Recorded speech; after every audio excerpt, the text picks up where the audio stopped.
Hey everybody, Kelly Engineering here, and welcome to episode 26 of Journey Across the Void. In between episodes, I was streamlining my setup that you see behind me, and though I may tweak it in the future, it is complete for now.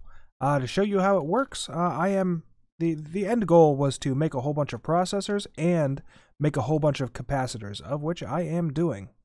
So the way that this works is I completely got rid of these black hole units for now. They're no longer in the picture. I've left them because once I have wireless capabilities, they definitely will be in the picture and then be connected to the ME system wirelessly. They have a physical connection via that white ender chest that I showed at the end of last episode. So everything is going in here, and then everything leaves the ME system and goes via all of these complicated cables. I'm very happy that I decided to remove channels from this pack for now, because this would have been beyond my capabilities to make. But I have a bunch of ME import buses and export buses going into these crafters to deliver all of the necessary materials. Since I have over here, or over on the other wall, materials going into the ME system, then that means that I can import them and export them into the crafters via the buses. I've also installed this adjustable storage unit in line, and it is accepting vibrant alloy, energetic, glowstone, and pulverized coal. So the glowstone is being made by one of the crafters as well, because, like I said, over on the other side of the wall I was making glowstone with crops, and they're just coming over here to be made into regular glowstone so I can finally make octadic capacitors.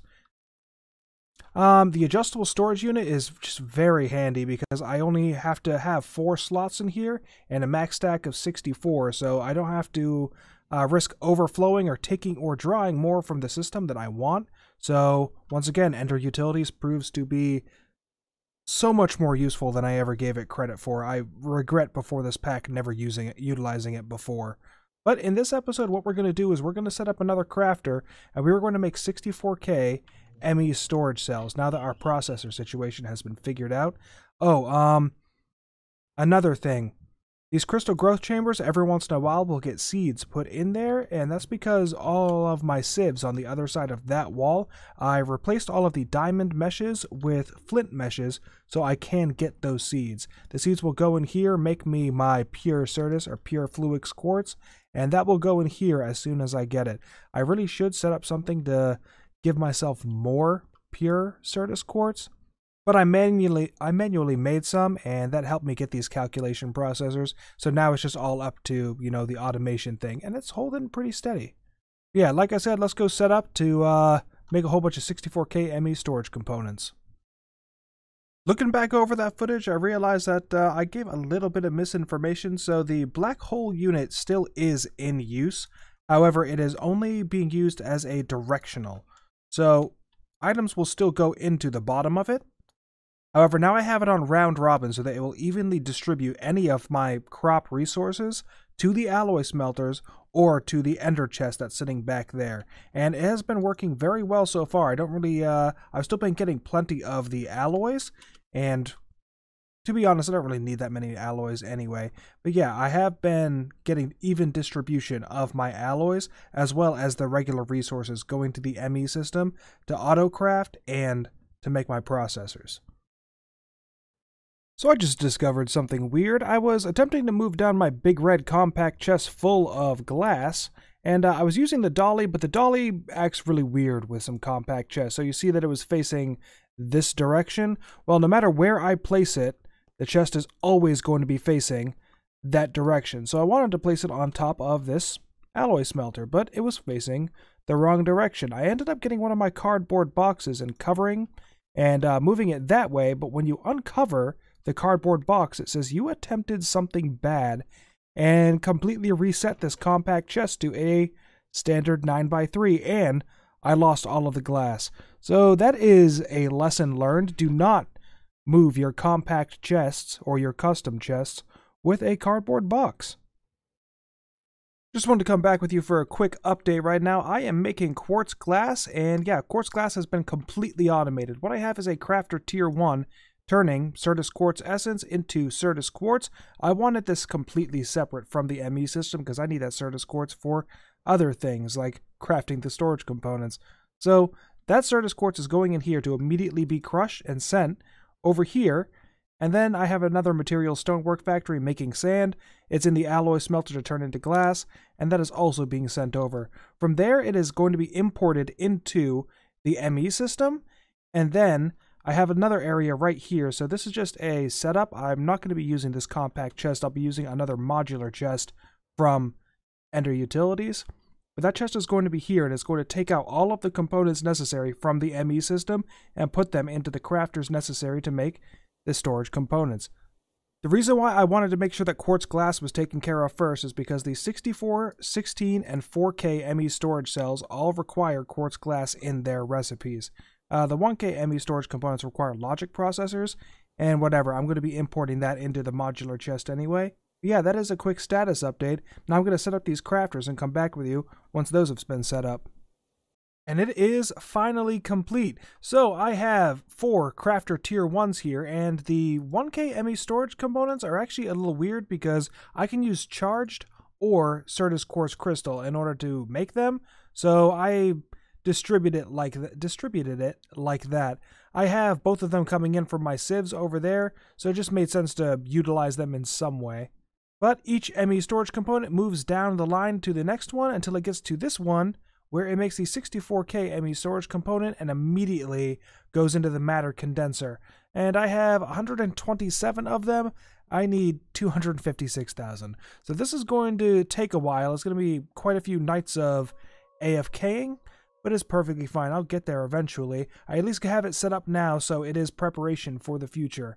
The next thing that we're going to work on, however, is going to be setting up all of the individual Ender IO machines, mainly the stuff that requires a Soul Machine chassis. So the Soul Machine chassis is going to make me a powered spawner because I need a Wither Witch, I need a regular Witch, an Enderman, and there's one more mob that needs to go inside this powered spawner so I can fill soul vials. And those soul vials are going to go inside the soul binder. Apparently I'm going to need a villager as well, but whatever, that's perfectly fine. I am going to set all of those up over here and then explain what I've done in order to, get all of this automated, because I want everything that is on this list. Oh, speaking of, I can remove this now. I want everything that is on here automated in some way, shape, or form. So I have the soul binder and this license splice set up, but I am trying to collect mobs right now so I can make spawners. The soul binder will allow me to take soul vials and broken spawners and turn a spawner into whatever was in the soul vial. I can then use those broken spawners, combine them with a powered spawner, and that power spawner will allow me to just insert soul vials into it and get soul vials out. I've already collected an Enderman, Endermini, and Zombie Villager, and the Enderman is probably the most important one to me right now because it allowed me to get Ender Crystals, and Ender Crystals are required for the top tier stuff, namely the Dimensional Transceiver, which is my ultimate end goal for Ender IO. But yeah, I need an Enderman for that. I also just collected a Zombie Villager because I'm going to turn him into a regular villager and make a spawner out of that as well. I just need some dang mobs to spawn. I'm kind of disappointed with the amount of spawns I'm getting right now. So I am going to go through the process of healing this guy. I just made some splash potions of weakness. And did that work on him? I do not know if that worked on him.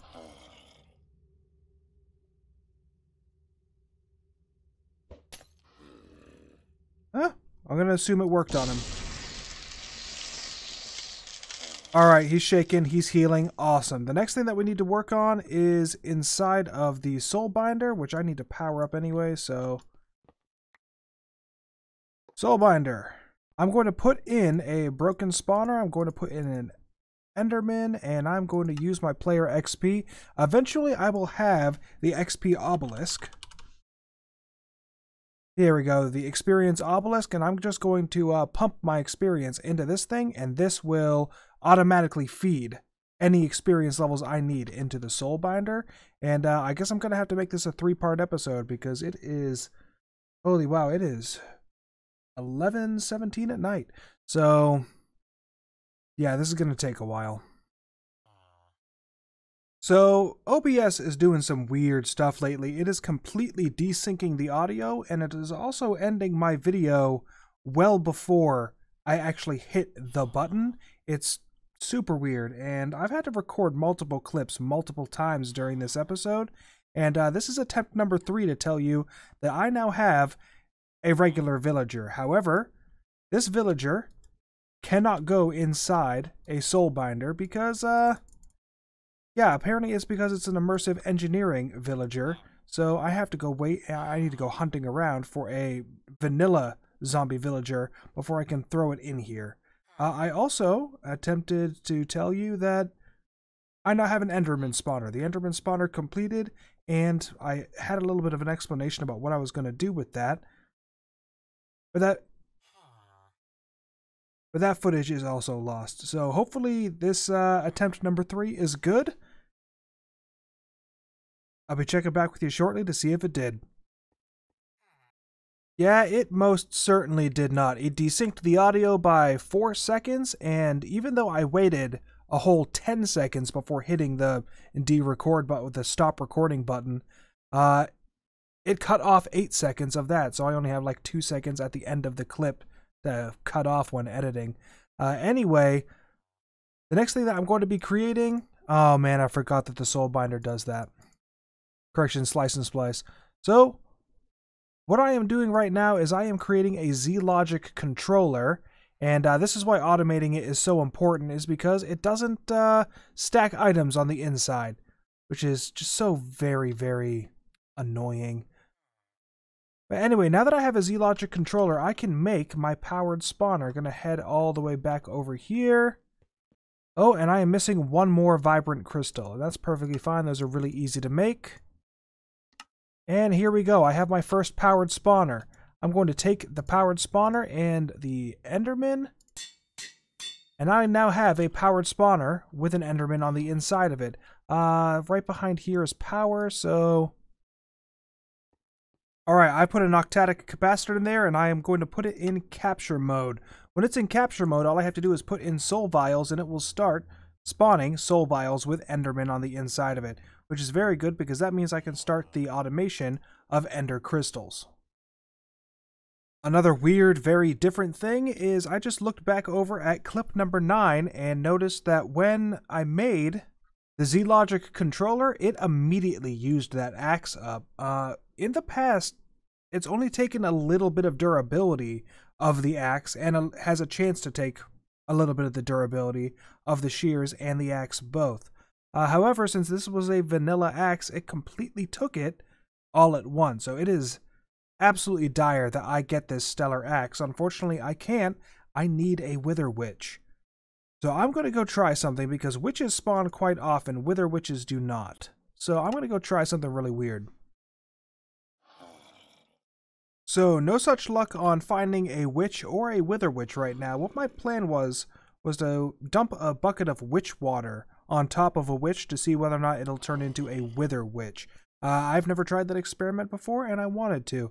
However, in the process, I did find another zombie villager, a vanilla zombie villager, as it would have it, a nitwit. So hopefully this nitwit can go inside my soulbinder and become a spawner for me. I'm kind of afraid to leave the area right now, just in case the process stops, or if I unload this chunk and something happens to devalue the process. It is now midnight. I still have work in the morning. I'm going to keep at it. I'm going to try to find this Wither Witch because I want to complete this episode, and I am not even close to 15 minutes, or I'm 2 minutes away from 15 minutes. But still, just got to be patient, and I'll eventually get it done. You have got to be joshing me. It was a nitwit. Why did it turn into a druid? I don't know. I don't know whether or not this will work. It's not vanilla, so... Nope, it will not work. That was very strange. It was very definitely a nitwit when it was a zombie. I don't know why it turned into... I don't know why it turned into a druid. So I have just obtained a Wither Witch, and I'm kind of disappointed I didn't get to try my witch water experiment. I may try that in a creative world. But now that I have this, I can finally... Oh, I am in the middle of the fusion reactor. I can finally go create the Wither Witch. Oh, there we go. I can finally create the broken spawner for the Wither Witch. And of course it's going to take a while. Now I do have the octatic capacitor in here. If you were in a basic capacitor, you see how slow it's going with the octatic in there. With the basic capacitor, it is excruciatingly long. And yeah, you can you have to stare at it closely to even see the thing moving. Once you have an amazing capacitor like the stellar capacitor or the totemic capacitor in there, then it goes much, much faster. But I kind of just want this to be complete now. I'm getting really impatient. Alright, so we can finally close out this episode. I have the Wither Witch spawner. I'm going to go to a slice and splice. I've already put in another replacement axe, and we are going to make another Z-Logic controller so we can make a powered spawner. I cannot wait till all of this is automated. What the heck? It didn't do this before. You just saw that, right? It used like a quarter of the durability of the axe and then... Huh, that is very, very weird. Then I'm going to have to create another axe because I don't have enough to actually make the Ender Resonator. Regardless, I can make a powered spawner with that powered spawner combined with the Wither Witch. And now I can make some Wither Witch soul vials. Capture, soul vials, octatic capacitor, and here is my Wither Witch. I'm going to I'm at least going to put in the materials I need, and I'm going to have to go make a couple more axes. Actually, I wonder... Oh, wow. Okay, it does work. I can use Tinker's axes in here. That is great to know. Well, now that I have a Wither Witch, I can go into the Soulbinder, Ender Resonator, Wither Witch, use 4 levels. And wow, that is incredibly fast. And boom, Sentient Ender. Last piece of Stellar Alloy, and finally I have a Stellar Axe. Now that I know that the Tinker's tools can work in here though, I have a much cheaper alternative. I can just use paper hatchets in here, and paper hatchets have 5 modifiers on them to begin with, so I can make them immediately unbreakable, and that will solve that problem instead of wasting quite a bit of resources to make a Stellar Axe. Well, I guess it's not. I have cows making this upstairs, so it's not like it's that big of a deal. But still, now that I have a Stellar Axe, I'm ready to close out this episode. I know I didn't get to automate the things that I said I was going to, but this is a very slow process, and I am wasting a lot of time making setups like this. So, well, making sure that it's just right. As you can see, I'm using 3 different types of cables here. I had to go back and make quite a few import and export buses. So, I am very happy with this, and I'm probably going to leave the game on all night. Only 181. It's been hours. Alright, I'm going to have to take another look at this as well, because I am not making nearly as many 64K ME storage components as I thought. I also turned these off, so that may have something to do with it. But regardless, I am going to close out this episode. In between episodes, I'm going to, once again, just keep chugging away at this. Luckily, I have a 4-day weekend this weekend. So, yeah, that is very fortuitous. I can spend a lot of time automating. It's time I don't have on normal weekdays. So, I am Kelly Engineering. Hope that you did enjoy this episode, and I will see you in the next one. Bye-bye.